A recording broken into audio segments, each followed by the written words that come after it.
We all know the world famous Bloody Mary.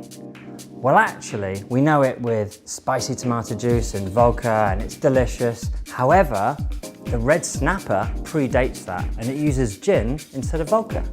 And I just want to do a bit of a twist on this cocktail and call it a Bombay Mary, because why not? It's going to have Bombay Sapphire in it.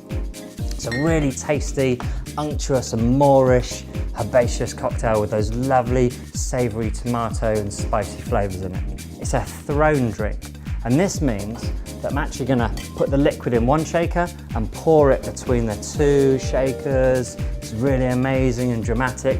You get a little bit less dilution, but it gets nice and cold. So I like shaking, but not as much dilution.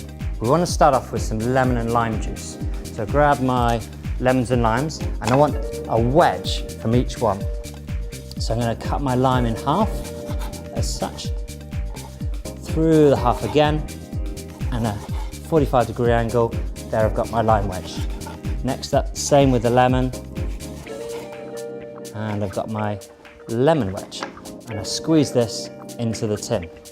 This is going to be our sour element to balance out some of the sweeter elements. I'm going to incorporate the Bombay Sapphire first. So it's going to pull out some of those lemon and lime flavours from the citrus. So we want 50 ml of Bombay Sapphire straight into the tin. 10 ml of Manzanilla dry sherry. You could use a Fino. I love to use this Manzanilla. It comes from San Luca del Barrameda in the south of Spain. It gives a really, really lovely, salty, dry flavour to the cocktail. You need a touch more salt in it. So I like to use the Malden smoked sea salt. A little pinch of that goes in. This is our seasoning agent. We've got some cubeb berries in here. Do 4 grinds of cubeb berries, a bit of floral peppery spice, and some grains of paradise. Now, if you can't get hold of these last two, just grind in some black pepper into there. Spice element, Tabasco, red pepper sauce. You know, everyone likes their heat as strong or less strong, but for me, I like it quite spicy, so a good few drops of that, but for you, as much or as little as you fancy. A little bit of celery salt as well.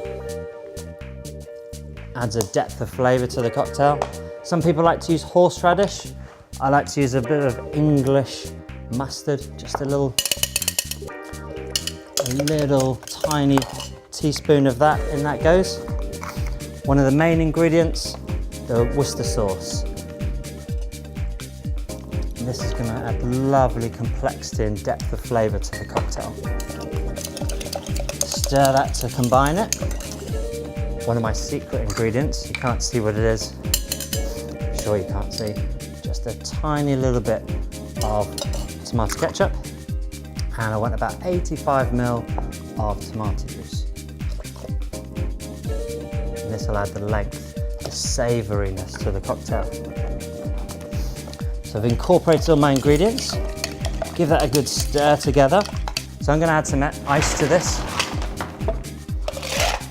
Take my Hawthorn strainer, take my other tin, and then I'm going to pour this liquid from one to the next.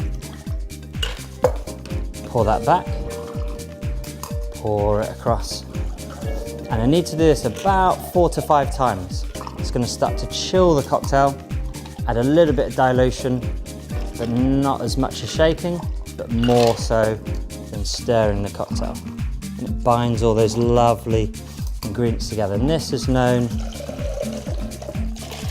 as throwing. One last time, in that goes. And then we're going to grab our serving glass.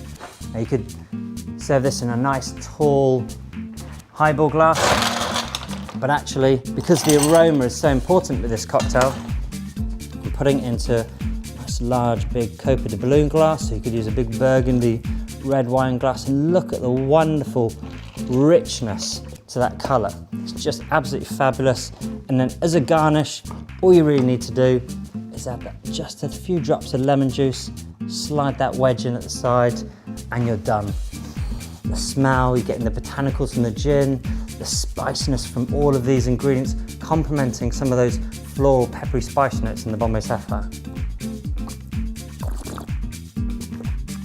got a bit of a kick to it, and that is super tasty. So cheers.